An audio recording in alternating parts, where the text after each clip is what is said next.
Okay, we're going to talk about muscles of the neck and answer the what questions. What muscles are found in each plane of cervical fascia? What are their actions and innervation? And what's the deal with the different layers of muscles? Hello, everyone. My name is Dr. Morton, and I'm the noted anatomist. So, my approach for this is going to be covering the muscles based upon their location in the cervical fascia. So we see this cross section through the neck. And so I'll cover the muscles in the superficial and in the deep investing and in the prevertebral and in the pretracheal fascias. So let's start with the superficial fascia and the platysma muscle. So here's a cross section of the neck around the C6 vertebra, and there in red is the platysma muscle, which is in the superficial fascia or hypodermis. And so from this lateral view, there's our platysma muscle, and it's going to come from the corner of the mouth and the angle of the mandible all the way down to the sternum and clavicle and that fascia over the pec major and deltoid. And so the platysma muscle wrinkles the skin of the neck. And what that means is we take a look at this picture and you see that action right there. Bam. And so you see those fibers in the arrows are showing the platysma muscle that tenses and wrinkles the skin of the neck, shown in that red diagram where the platysma is. And the innervation is via the facial nerve, cranial nerve number 7. And so there's cranial nerve 7 right after it comes out the stylomastoid foramen, and it comes down and the cervical branch innervates the platysma muscle. It's the only muscle, I think, really, that the cervical branch of the facial nerve innervates. So we've covered the muscle in the superficial fascia, now the deep investing fascia, which includes our sternocleidomastoid and trapezius muscles. Sternocleidomastoid, or SCM, and trapezius. Let's start with sternocleidomastoid, which is named according to its attachments.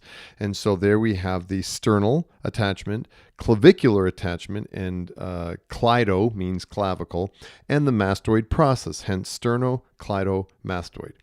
And the sternocleidomastoid turns the head to the opposite side and it flexes the neck on the same side. So here we have the sternocleidomastoid on the left, and when it contracts, it turns the head to the right. And so the left sternocleidomastoid causes you to look over your right shoulder. That's one action. It has you to, the sternocleidomastoid flexes the neck on the same side. So the right sternocleidomastoid flexes or bends the neck on the right side like that. And the trapezius muscle, this elevates the scapula or shrugs the shoulders. And so there's the trapezius muscle from the side, and there it is from the front, superimposed on this model, and you see the traps elevates the scapula or shrugs the shoulder. It does other actions, but that's covered in greater detail in the back muscle.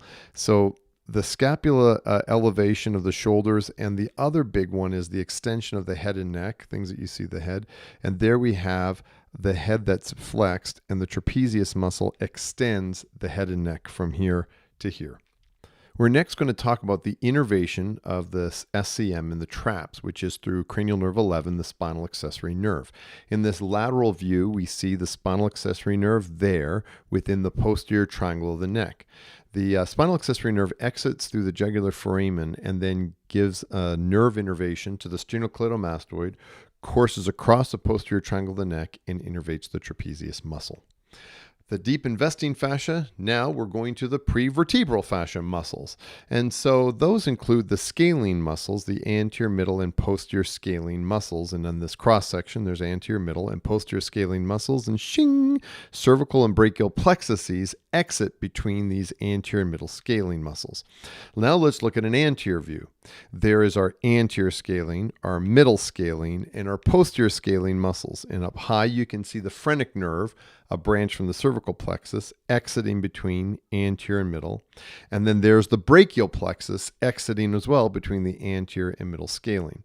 So this term scalene is Greek for uneven because the anterior, middle, and posterior scalenes are all different lengths. Now, let's do a small detour. The trunk consists of the neck, the thorax, the abdomen, and the pelvis. And then you have the head on top and the two limbs, upper and lower limbs.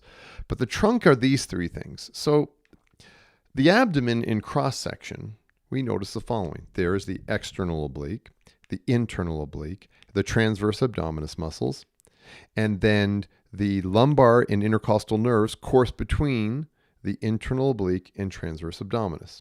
Now let's take a look at a cross-section through the thorax. There's the external intercostal, internal intercostal, and innermost intercostal muscles. And look, the intercostal nerves course between the internal and innermost intercostals.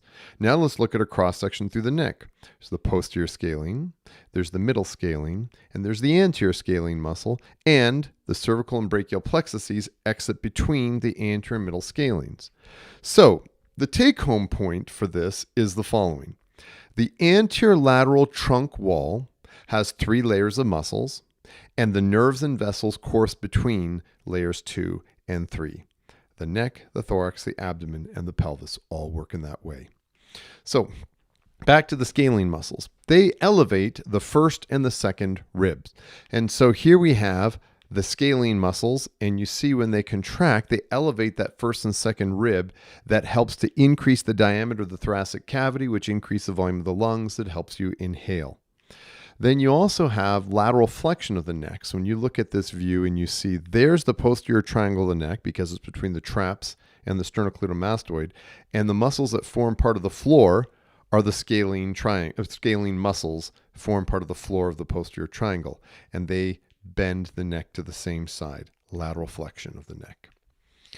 The scalene muscles are innervated by branches from the C4 to C8 ventral rami. So here's a picture of the brachial plexus and labeled C5 to T1. I don't have C4 on here, but branches coming off of the ventral rami from C4, 5, 6, 7, and 8 are going to then go and innervate the scalene muscles. Levator scapulae elevates the scapula, shrugs the shoulders, and there's the levator scapulae in this cross section, and there it is here in this posterior view. Again, this muscle, even though we find it in the floor of the posterior triangle of the neck, and it's part of this in this prevertebral fascia, it covers in more detail in the upper limb scapular sling content. Now, the longus capitis and longus colli muscles, and here in this anterior view, there's our longus capitis. This word longus, as its name indicates, is a long muscle that attaches to the head. Capitis, like a baseball cap. And then there's the longus colli, long muscle in the colli, which is abbreviation etymology is neck. Long muscle attaches to the head, long muscle is on the neck, and it's there in the cross section. These muscles are important for topographical, but functionally not as much. There's some little bit that can be done if during whiplash they can get injured, but for the most part, clinically, it's just nice to know. It's good to know where they're located. So muscles in the prevertebral fascia, now muscles in the pretracheal fascia. This includes the infrahyoid muscles, the sternohyoid, thyroid, omohyoid, and thyrohyoid muscles. Whew! There is our sternohyoid, our sternothyroid, and our omohyoid muscles. Now let's take a look at them from an anterior perspective. And to do that, this is you're looking at someone in their chin, they're looking up at the ceiling. There's the hyoid bone, there's thyroid cartilage or your laryngeal prominence, and there is the sternum. And so when you look at the muscle at the arrow and you think, what's the name of that muscle? Anatomists said, well, it goes from the sternum to the hyoid. Let's call it the sternohyoid muscle. But wait, what about this muscle? Well, it's going from the sternum to the thyroid cartilage. We'll call it the sternothyroid muscle. But what about this one? It's going from the scapula or shoulder, which is the abbreviation OMO, to the hyoid bone. We call it the omohyoid, shoulder to hyoid muscle. And what about this one that's going from thyroid cartilage to hyoid? Thyrohyoid muscles. And so the actions of these muscles is what they help depress and support the hyoid bone. So when you swallow and the hyoid bone goes up, it helps to bring it back down. These are postural muscles with the hyoid, and to the extent the laryngeal prominence, the thyroid cartilage. Clinically, it's not like you're going to be testing these muscles. They're innervated by the cervical plexus, specifically the ansa cervicalis. So here's the cervical plexus from C1 to C5, and in yellow is the ansa cervicalis. It has a superior limb that comes from C1 and an inferior limb that comes from C2 and C3 ventral rami. And so what happens is we see off the superior limb, there's a nerve to the thyrohyoid and the geniohyoid. It's above the hyoid bone. A nerve to the omohyoid, to the superior belly, a nerve to the sternothyroid, the nerve to the sternohyoid, and then a nerve to the omohyoid, the inferior belly. Basically, I show them all here, but really if you know that these infrahyoid muscles are innervated by the ansa cervicalis, clinically that's sufficient. Okay, there we have it. So, why are both somatic body wall muscles and branchial arch muscles found in the neck?